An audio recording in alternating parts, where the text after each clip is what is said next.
monsieur, qu'est-ce que la communication pour le développement pour vous?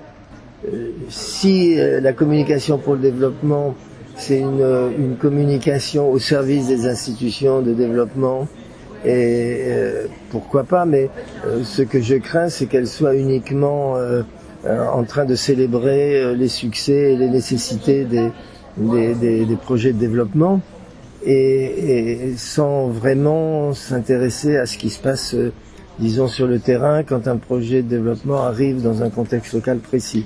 Il me semble que justement ça devrait être...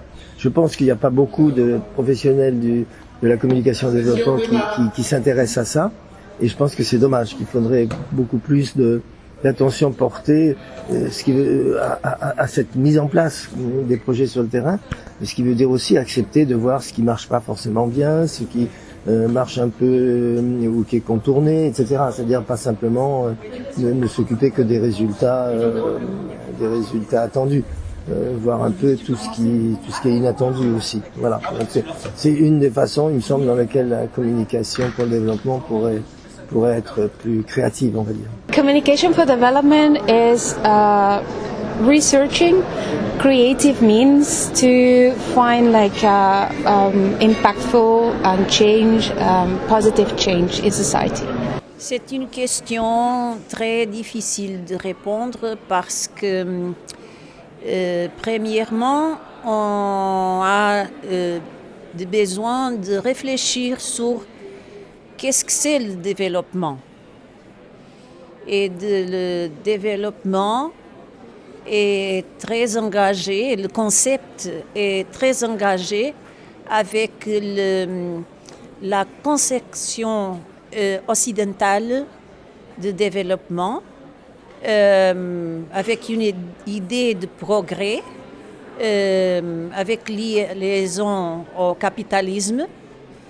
Et le développement n'est pas nécessairement la même chose pour autres gens, notre continent.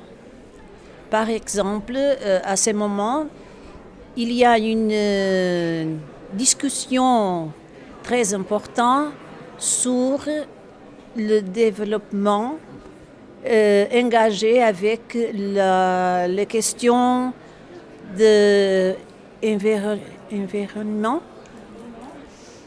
Et peut-être le développement doit être engagé avec une idée de décroissance. Mais la communication pour le développement est une façon de travailler avec les communautés qu'on donne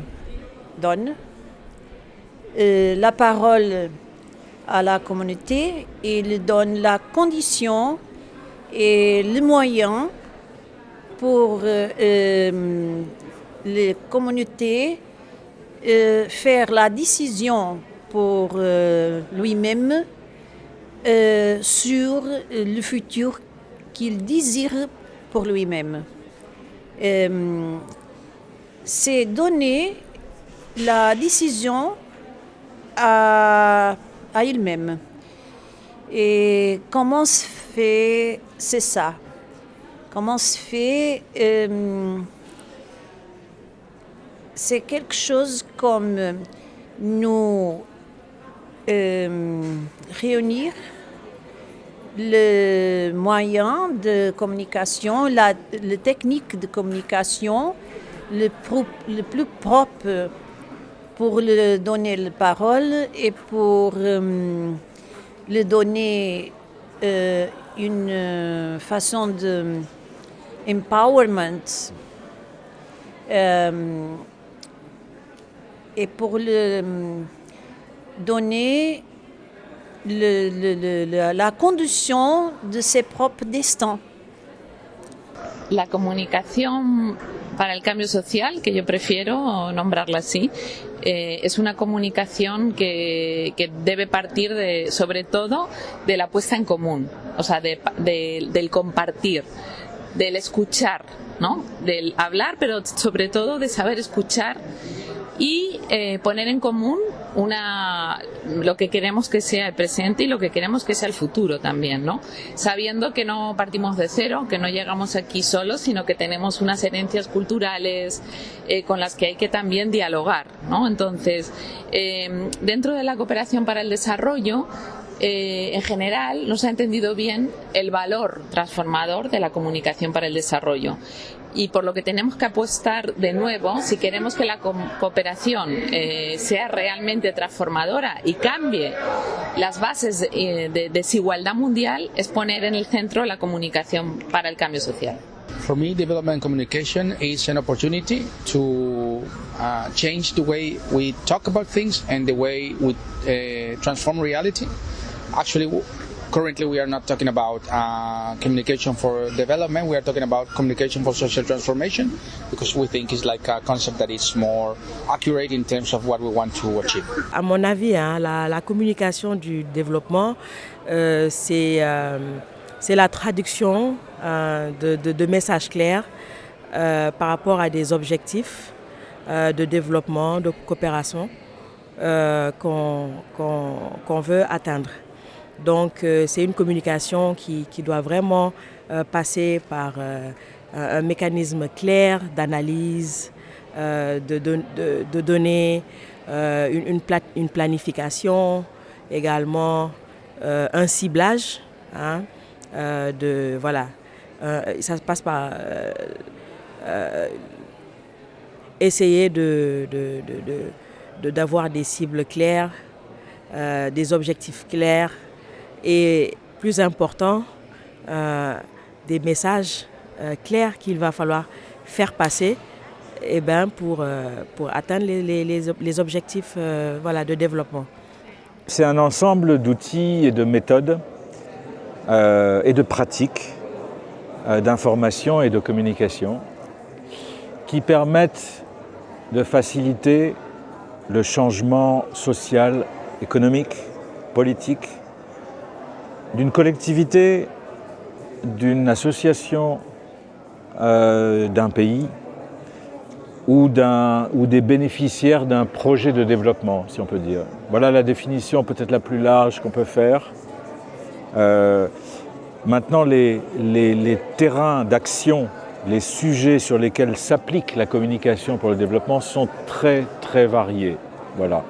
Il peut s'agir aussi bien de vouloir transformer, améliorer l'agriculture ou l'élevage dans une communauté agricole, que de promouvoir un nouveau médicament ou une nouvelle pratique sanitaire dans des dispensaires, ou bien inciter les populations à mieux participer à la vie de la collectivité locale. Les sujets sont très différents, mais globalement la définition me paraît englober ces différents sujets. Comunicación para el desarrollo es una herramienta para articular mundos posibles a través de intervenir estrategias de información, comunicación y conocimiento.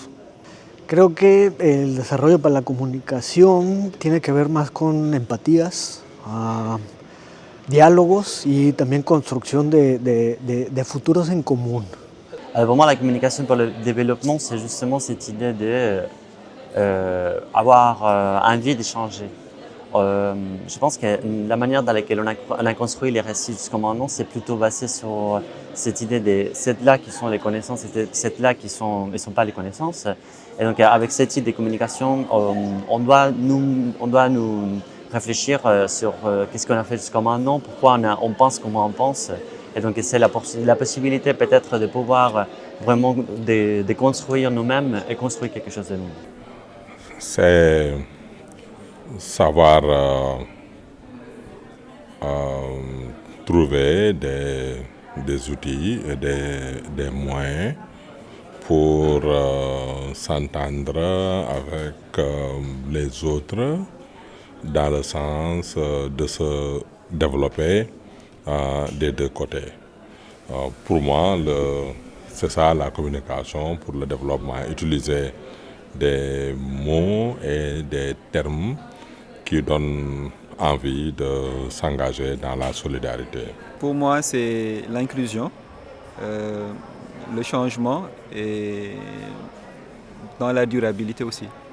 J'entrerai par l'angle de la gestion des connaissances parce que je trouve que en entrant par cette porte, on est plus concret dans cette définition et on peut plus donner d'informations à l'endroit du public. Ce que je dois mentionner, c'est que la gestion des connaissances, c'est un processus via lequel on utilise des méthodes, des outils pour identifier, collecter des données qu'on traite dans le but de produire de la connaissance. Et durant cette démarche, il y a quand même certains aspects qu'il ne faut pas ignorer. C'est qu'on incite à la co-création, on incite à la mutualisation des ressources, on incite à la valorisation des savoirs, que ce soit savoir scientifique, savoir issu des organisations paysannes ou des bénéficiaires. Donc c'est ce maillage-là de savoir qui s'interpénètre et qui, in fine, fait émerger quelque chose qu'on peut traduire en connaissances partageables. C'est ça.